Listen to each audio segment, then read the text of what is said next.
see.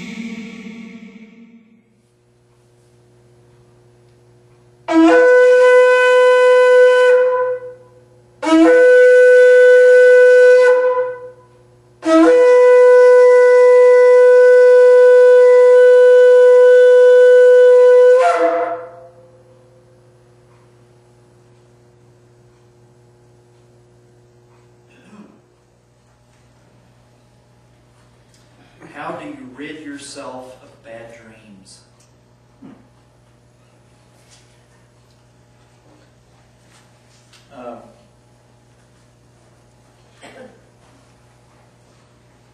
First of all, we have to define what a bad dream is to be able to answer that question.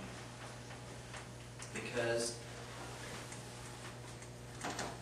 sometimes there are dreams that we have that are not pleasant dreams, but they're not, it may be a dream from God, even though it's unpleasant. And you wouldn't call that a bad dream. On the other hand, if you have dreams that are very clearly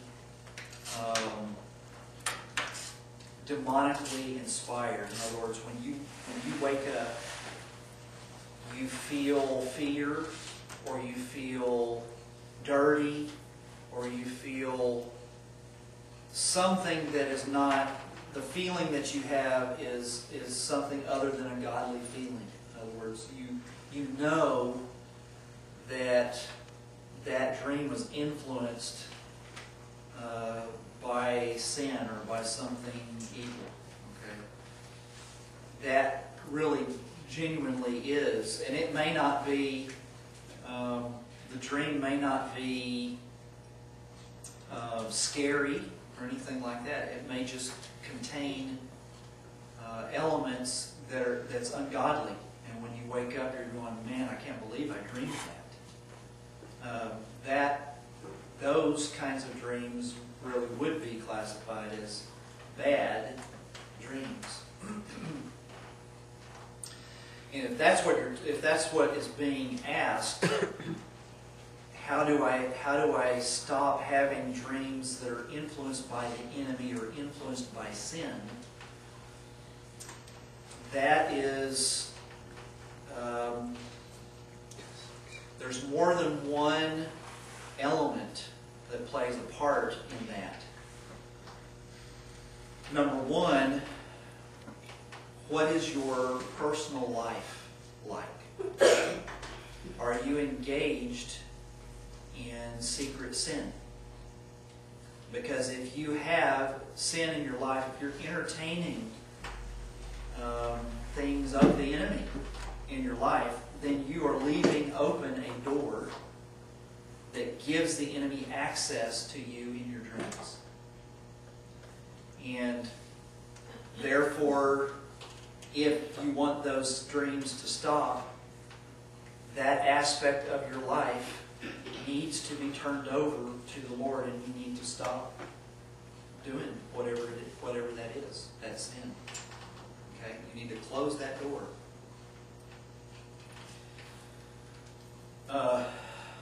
Sometimes those kinds of dreams are an attack from the enemy. In other words, not so much based upon the fact that you have sin in your life, but to torment you, to distract, yeah, or to cause you to lose sleep, or something of that nature. In those, what most people don't realize and understand, we have this idea that once we lay our head down on the pillow and go to sleep, that we absolutely have no control whatsoever over what happens during the night hours when we're sleeping. And that is not the truth. In fact, that I would go so far as to say that is a lie from the enemy. He wants you to believe that when you go to sleep, you have no control. Because if he can get you to believe that, then he can wreak havoc in the night, and you'll feel like you can't do anything about it. And that's the furthest thing from the truth. Just as in the day, when you are awake and aware, in the night you have the ability in the Spirit of God to control what dreams come to you and what dreams do not come to you. And it has to do with your relationship with God. It has to do with you actually praying and requesting of Him that the enemy not be able to influence your dreams in any way. That you are only open to His Spirit influencing your dreams. And going beyond that, if you're willing and you're brave is not really the right word to use. If you're wanting more interaction with God in the night, you can actually request of Him to give you dreams, to speak to you in the night. And He will speak to you through dreams. It's an active request of Him to move in the night. Okay? Just like He moves in your life in the day, that He moves in your life in the night. And we are not powerless in the night. I don't know how many of you might have experienced this, but there's been frequent times when I've had dreams where something ungodly or evil was occurring in the dream. And in the dream state, I took authority in Yeshua's name over that dream while I'm in the dream state, and ended that attack on my dream. You can do that. People don't know they can do that, and so they don't ever exercise that. They don't ever even attempt. They don't make the request of God to help them in that area. They don't even attempt to try to do those kinds of things. But you would be amazed what you can do in your sleep, in your dreams, if you partner with God to do that. And so you don't need to feel like that you have no control over bad dreams. You do have control over bad dreams. And if you are plagued on a consistent basis with bad dreams, you don't need to let that continue. That is something that the enemy is bringing into your life, and you need to stop it. You need to cut it off. You need to do whatever is necessary in your personal life to end that, whatever it is, whether it be repentance or requesting of God or whatever the case may be. Yes. One thing I have heard from believers on occasion, and I don't know if this is particularly true, but that we may be more receptive to hearing from the Lord in our sleep because we have less things pulling on our senses and distractions and such. And so, I agree with what you're saying. But another thing that is a very, can be very influencing on our dreams is what we see during the daytime, because the brain unloads. And for me, and I don't know how it is for other people, sometimes my brain doesn't unload something from a particular day till 2 to 3 days later, maybe 2 to 3 nights later. Sometimes that night. But if we have watched things on TV that are violent or scary, or even read books that are, unsettling and things like that. I know last week or the week before I had a really horrible dream, and I could trace it back to news items, chaotic, violent news items I watched on TV. And not everyone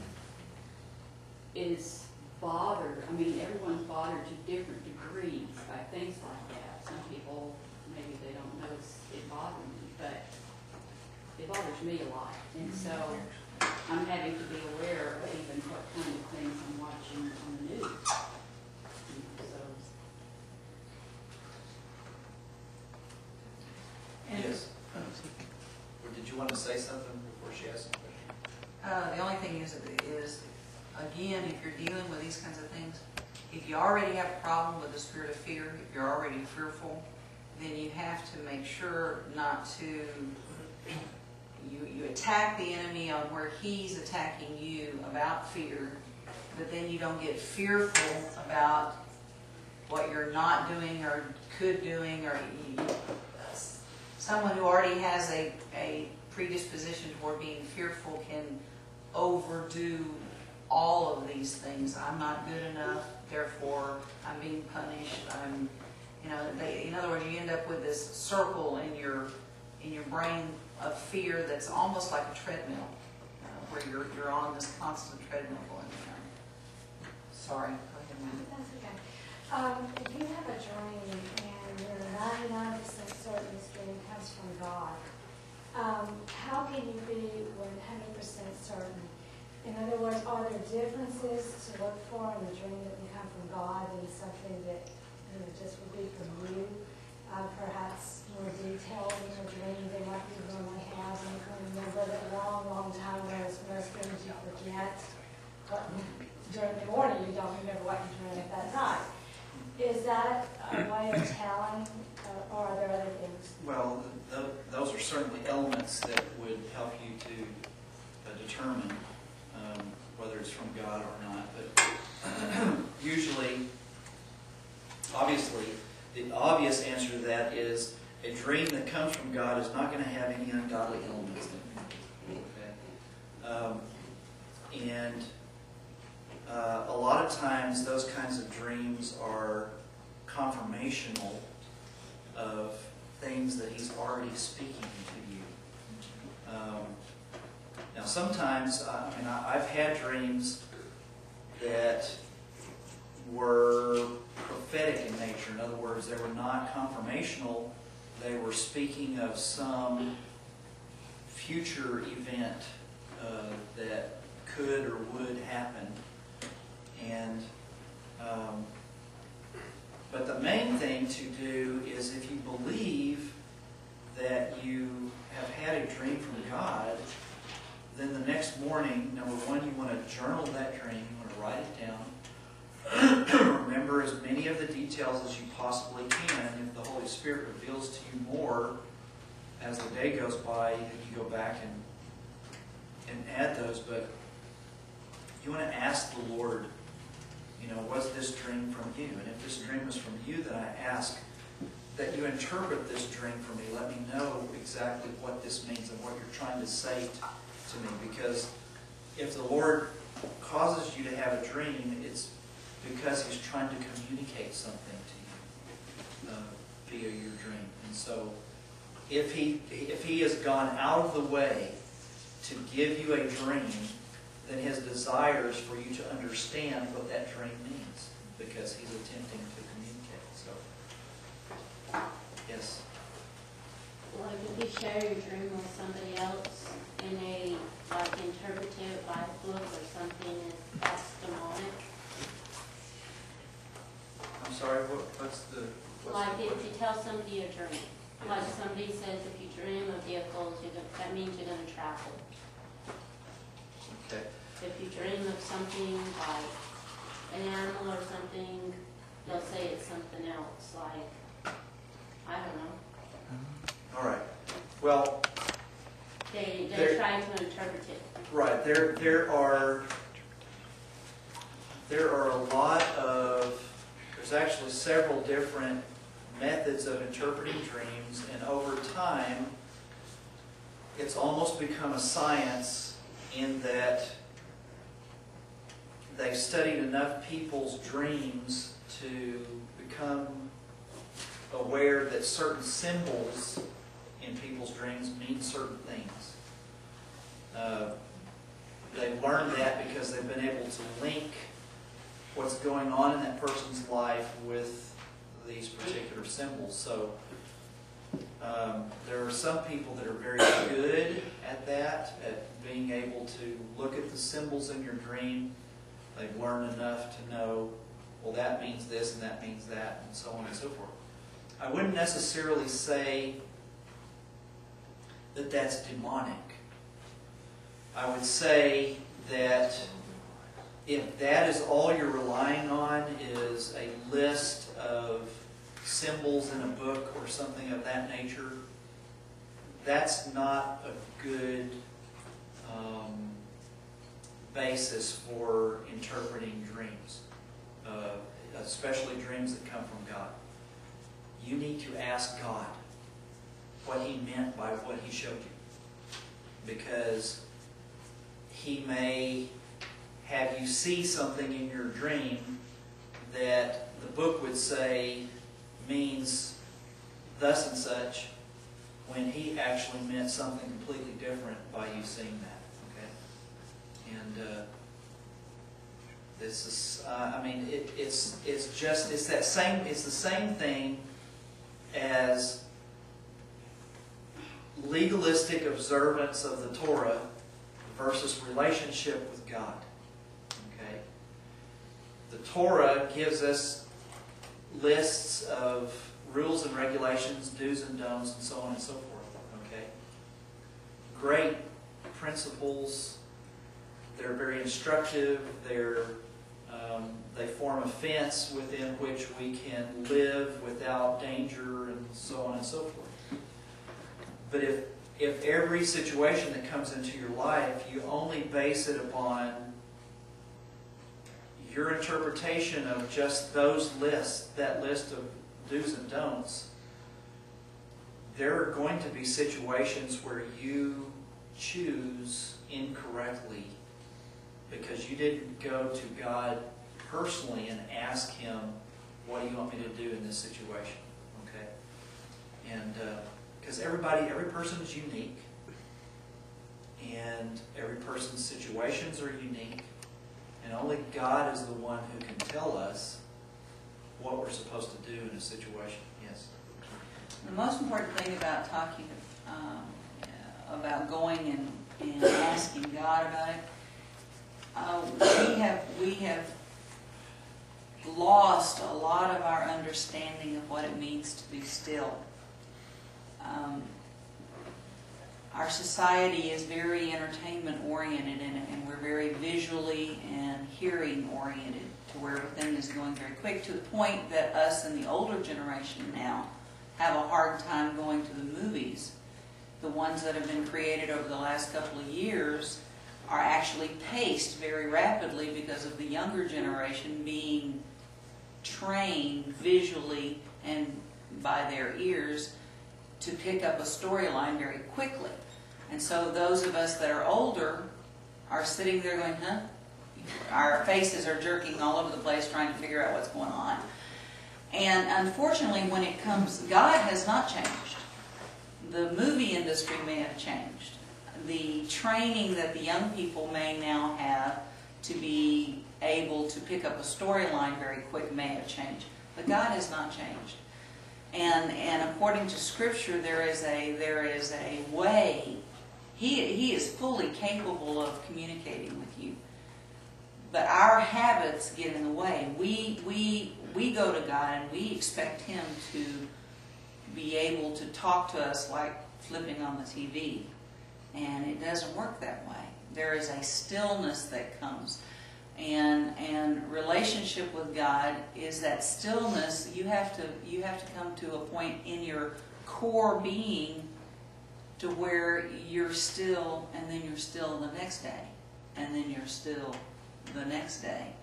And through time, through the habit of learning to be still, then you begin to pick up, it's almost like regaining sight that you've lost. It's learning to see in a completely different way. It's learning to feel in a completely different area. It's not the kind of communication that we have been trained so much from the media on. Okay? Does that help, Michael? He's going, huh? You need to ask everybody else in the room if that helps. Did that help? All right. I know what you're sometimes the Lord gives dreams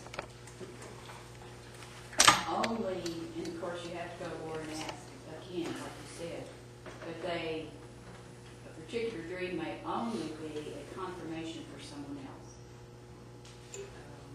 Louise and I have experienced that, you know, and sometimes it's just to pray for someone. You're not supposed to tell anybody else, but you have to ask God. But other times, He has used dreams, and they are supposed to be told to someone, means nothing to us, but that person will go, oh, you know, I mean, it'll totally make sense. So, again, you have to hear what God is telling you about. And it's different with, you know, every dream that you have that you believe is from God. Each one of those has to be handled individually. Because He may want you to, He may tell you to go to that person over there, and they're going to interpret that dream for you. And you can't get the interpretation any other way except going to that person. And then other times He'll reveal to you what the meaning of the dream is. You know, so every situation is different. And you'll be wrong sometimes.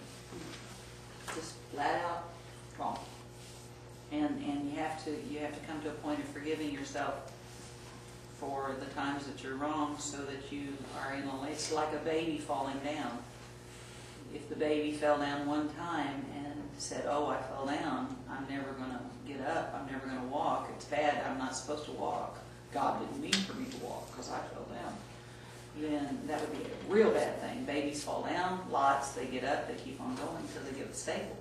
And that's the way it is, learning about how to hear God. It's not, and it's not over ever. It's not, you don't get to an end of the road and say, okay, I finished that course, it is done. I can now go get my driver's license and I can hear God. No, it's a learning process from now for the rest of your life. Amen? Amen. You grow in acuity, in ability. You may add things to the communication menu. Anybody else? Comment or question?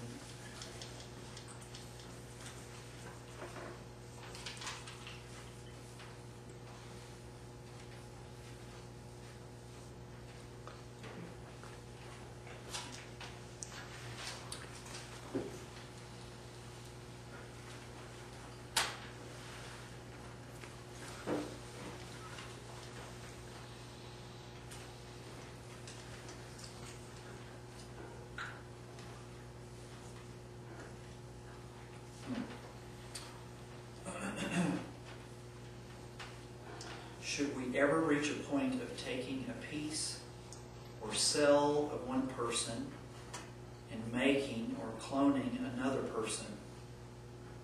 In other words, that would be a man-made person. Would that cloned person have a soul? Ooh.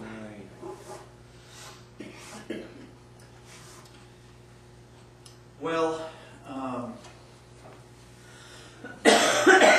I don't know whether we ever will get to the point where we can truly clone as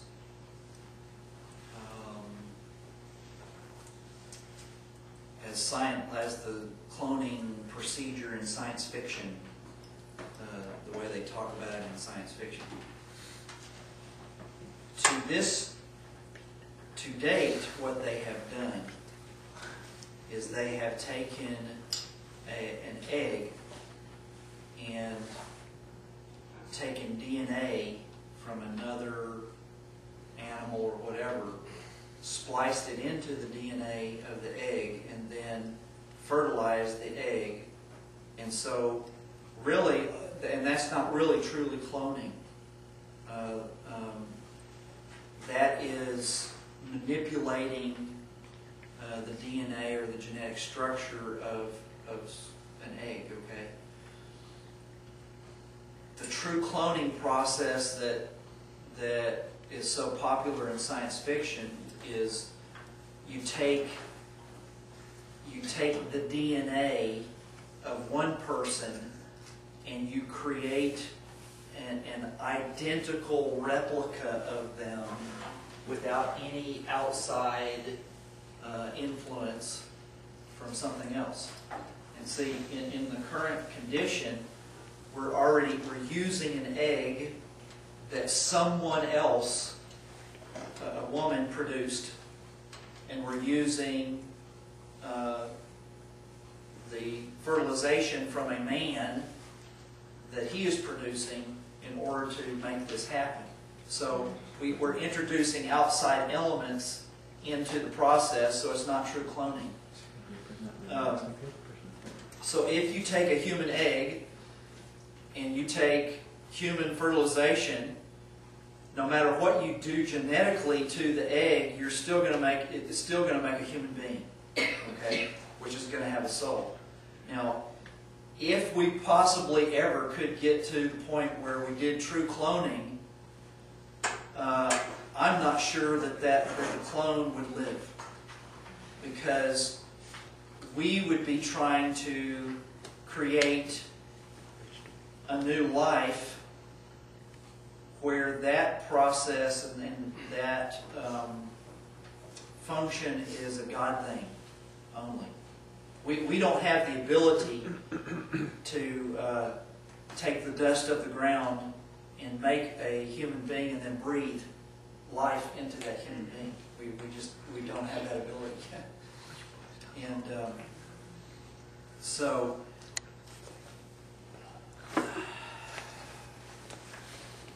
now what's not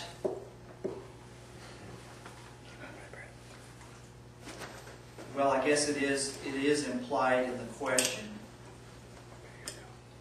should we be even trying to do this? And I believe that mankind will, until Yeshua returns, until all is set right in the world like it's supposed to be, like it was in the beginning, that mankind is going to try all sorts of things that he really shouldn't be trying.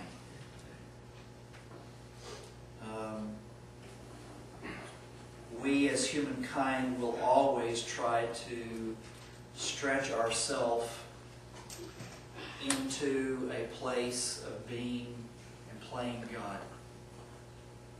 We've done that from the beginning. I mean, the very act of taking the fruit from the tree of the knowledge of good and evil was an act of saying, I know better than God. Okay, so I've made myself God. So that's how it began. And it will always be that way until all is redeemed. And so, mankind will continue to try until then to create life. I don't think he'll ever be successful. Now, could they clone animals? Possibly. But they have not cloned in the true sense of cloning.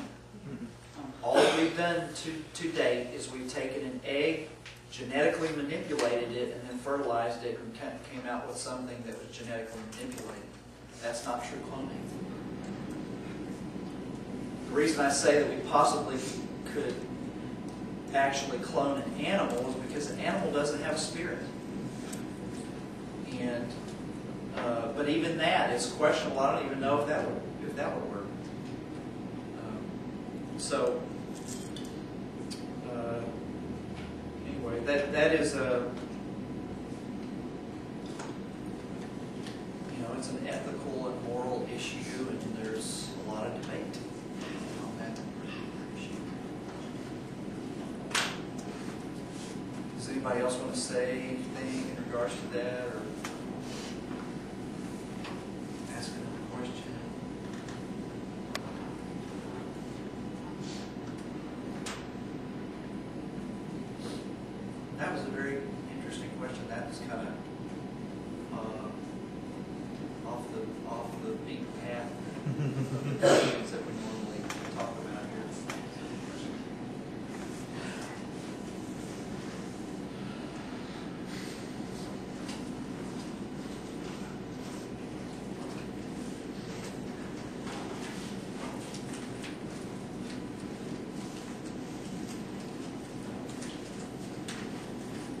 What's the most powerful prayer?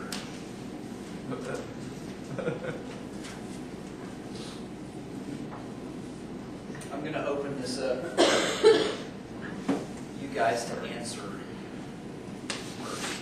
The communique actually has something that you can reference on that one, under the prayer on East Texas, where it says most prayers go administer wherever the Ruach HaKodesh wills. As He moves within us to specifically pray over a particular area, for example, the pen, then because we are obeying His leading, there is divine power in that prayer. He alone determines the amount of power in any given prayer.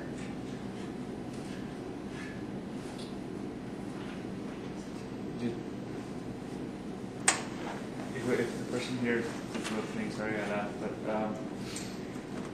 the reason I did though is because that way of thinking of it is looking at it from the boxed.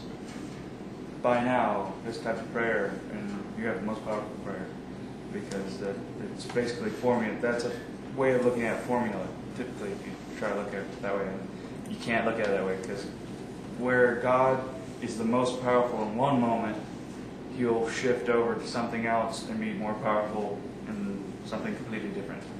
So you can't do that because you're So trying you to believe that box the it. person was asking, what's the formula? It sure sounded like it. It sounded like, what's the most powerful prayer that you can't think of it that way. Now, what Yeshua did have, there is one thing that Yeshua said when the disciples came back and said they were having some problems with some demons. Yeshua said those only come out, or there's only an answer in that with prayer and fasting.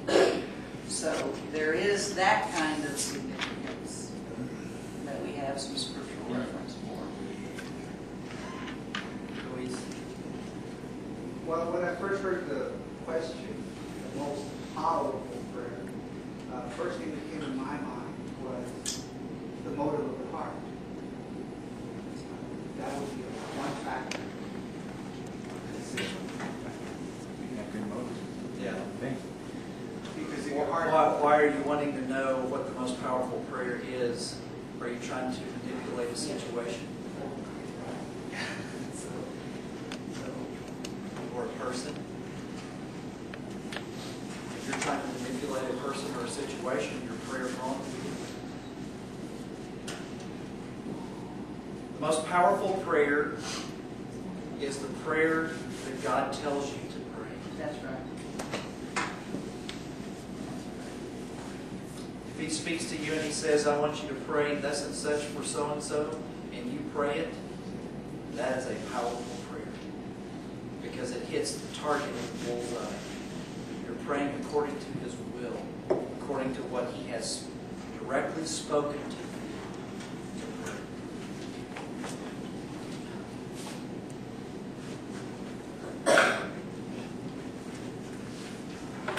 Anybody else?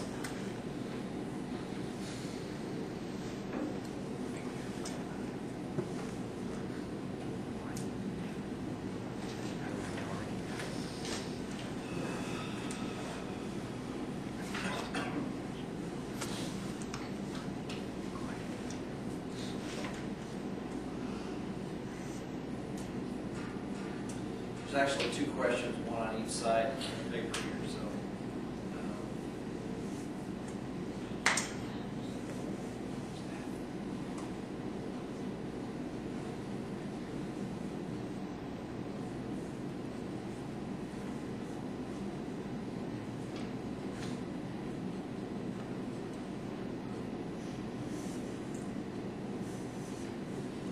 Okay, let me see if I can interpret the question. If you have a married couple and one spouse believes or follows one particular religion, and another spouse follows a different religion, can their children believe in what they want, or do their parents have the right to tell them what it is that they're supposed to believe?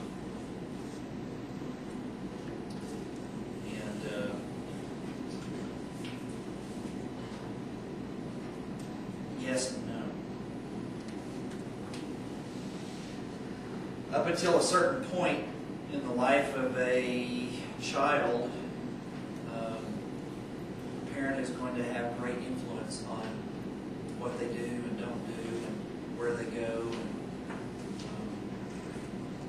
And, the parents are going to teach them particular things, and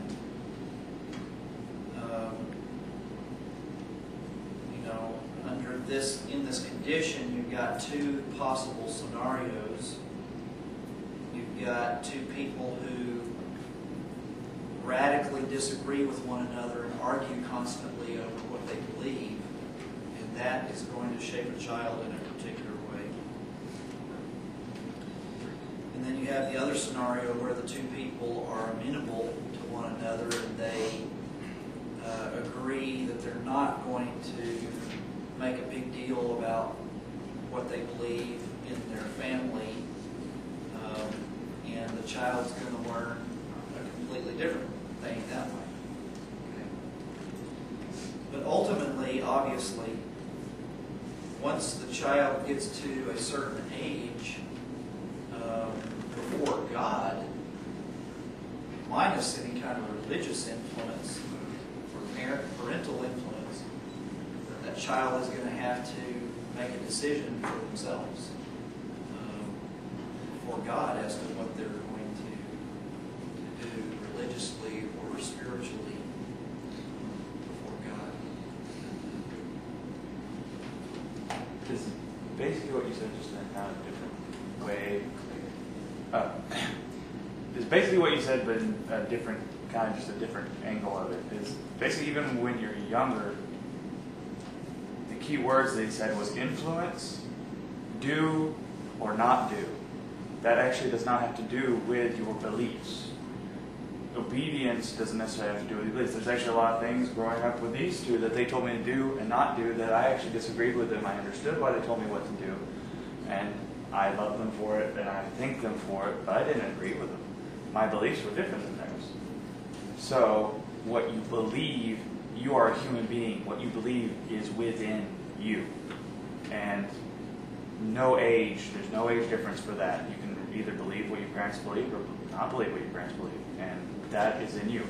Now, does that mean if you believe some certain things that you disagree with them that you have to throw it in their face? No, you just, there are certain things you just kind of like, that's fine, I believe this, you believe that.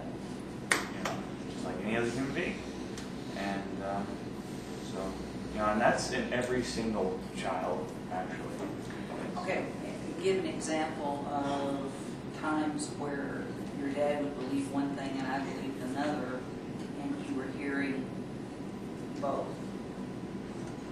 Maybe not where we were trying to influence you against the other, but where there was a difference in what we believed. How did you handle the pressure?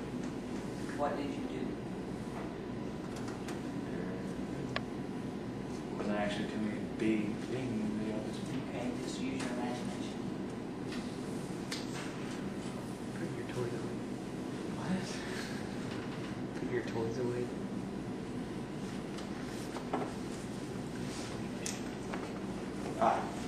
Okay. Pretty much what I just said. I made my own conclusions and I left you guys to believe what you wanted to.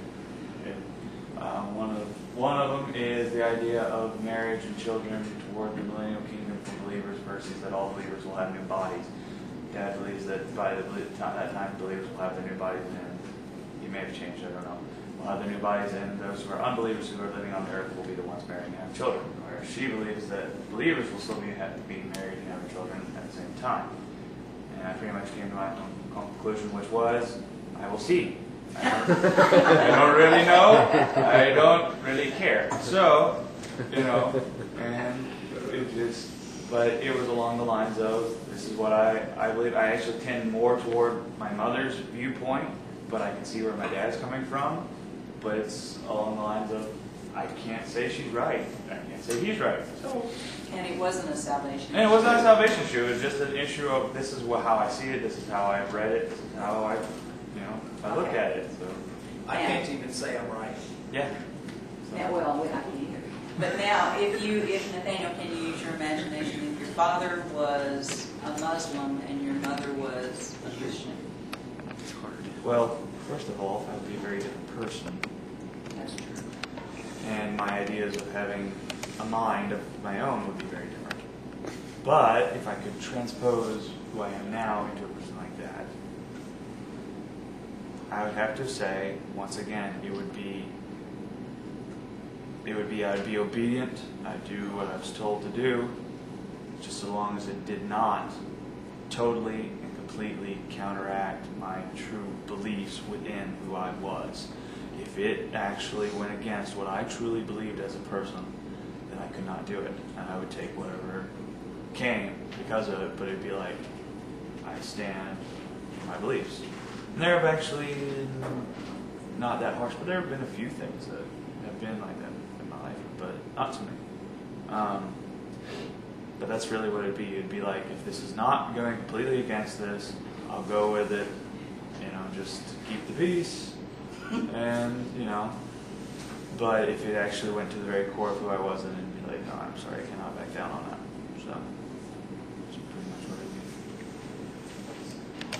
be. This is maybe a little off to the side, but I think that especially maybe for men, they should be especially prayerful and about picking a mate, because even in the history of the kings of Israel, I thought it was very interesting how they often mention where the child's mother was from, what country, and whether she was from Jerusalem or whether she was raised as pagan, and how much influence, especially in a young child's life, that the mother has. And that often the mother has the biggest influence on the child before the age of what we call maybe accountability.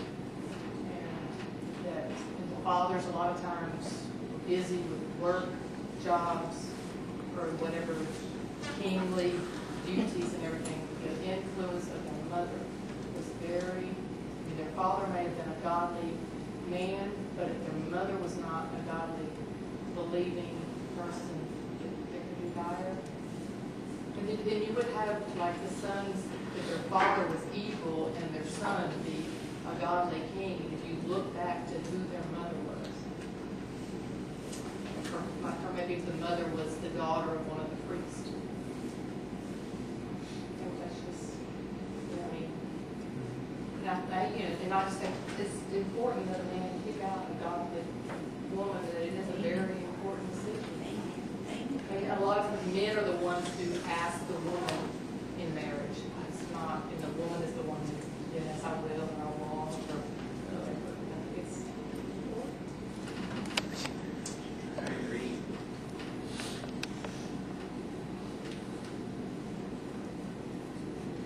What else?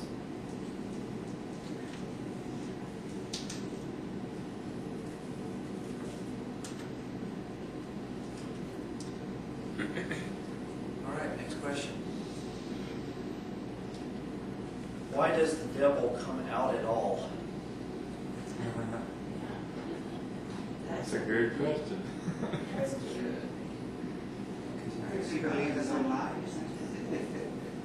Well, the simple answer to that is he's delusional. He actually believes that he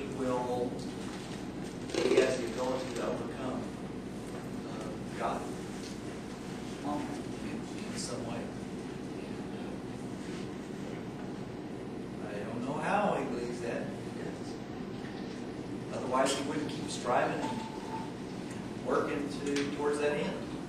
that's a lot. Yeah. He's completely caught up and trapped in his own deceit that he began when he fell away from God. Of course, the way I've understood it is that's the first thing, and then his second thought is, and if I'm wrong, I might as well take as many with me. It's pretty much, I hate God. It talks about in the beginning, about how we're like the most cherished creation of God. So therefore, since Satan hates God, he's going to come after the most cherished item. He doesn't care I mean, he does care that he's going to lose. He doesn't want to lose. But if he does lose, he wants to hurt God as much as he can if he's going to lose. So therefore, that's why he comes out after us. Because, well, it's just someone, if you've ever met a person who's sadistic, they're like that. That it doesn't matter if in the end they lose, just so long as they could hurt you in the process. Well, and it's That's where it comes from. very much the same kind of thought process and attitude that we see in terrorism. That's the other thought. Terrorism, they can't necessarily strike at the very heart of government or something of that nature, and so what are they going to do? They're going to go in and just kill randomly as many people as they possibly can, do as much damage as they possibly can. And themselves at the same time. Yes, Mary? Huh?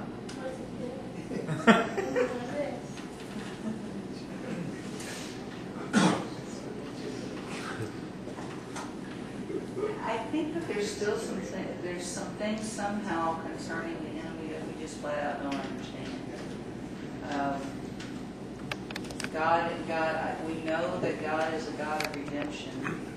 The dynamics between the two kingdoms, kingdom of light and the kingdom of darkness, we can look at the attributes, we can read about the battle, and we can experience the battle. But there's some things that I firmly believe we're going to look back and go, man, boy was I off on that one. And I just think that even as we see things happen, we have to, part of my faith in God, my trust in God, is that even as I see things happen, I have to reserve a part of my mind that says, you don't know everything. You don't have all the answers on this. You don't have all the input's not in, all the data's not in. And I think that's the thing about that. The enemy, I mean, for example. How does this specifically, what you're saying specifically relate to this question? Why does the enemy come out at all, right? Right. The act or the process of redemption.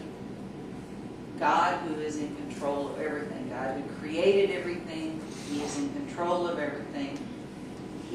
This whole time range is a process of redemption which involves the aspect of the enemy and the enemy's camp of the kingdom of darkness. And that kingdom of darkness is like a great big business, like a big business. It may be running bankrupt, but it's still running. You understand what I'm trying to say? No, not really. Not really. I don't know why God is patient with him. I mean, I know He's patient with him. I don't know why He allows this process of redemption to take so long. It has to do with His mercy to us. What about him? That's what the Scripture says. God is not slow as some deem slowness, but He's merciful because He desires that none should perish. I understand Debbie's statement as, or the devil is a factor in the equation. That's all I Right. mean. That's what I'm trying to say, yeah. Thank you. Somehow he's part of something that we don't fully understand. But it actually has more to do with us than it does with Him. Yes. He is merely a tool that is being used in order for God to gain what He needs to in us as human beings, to bring us to the point where we become the bride that He has destined us to be. I want to make that check so they know He's a tool. Amen.